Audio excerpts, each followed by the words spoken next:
ఇంతవరకు వరి ఉత్పత్తిలో నెంబర్ వన్గా ఉన్నటువంటి చైనాని దాటి ఈ ఏడాది మనం నెంబర్ వన్కి ఎదిగాం. ఈ విషయాన్ని కేంద్ర మంత్రి శివరాజ్ సింగ్ ప్రకటించారు. వరి ఉత్పాదనలో భారత్ ప్రపంచ ఖ్యాతిని ఆర్జించింది.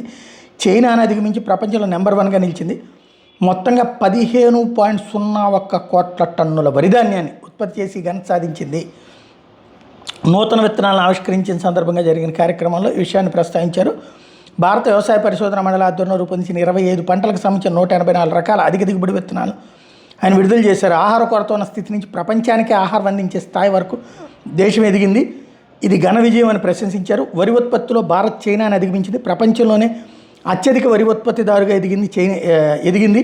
చైనా 14.52 కోట్ల టన్నుల వరిని ఉత్పత్తి చేస్తే భారత్ 15.01 కోట్ల టన్నులను ఉత్పత్తి చేసింది అన్న లెక్కలు వివరించి చెప్పుకొచ్చారు. 1969లో విత్తనాల గెజిట్ నోటిఫికేషన్ ఇవ్వడం అన్నటువంటిది ప్రారంభమైంది.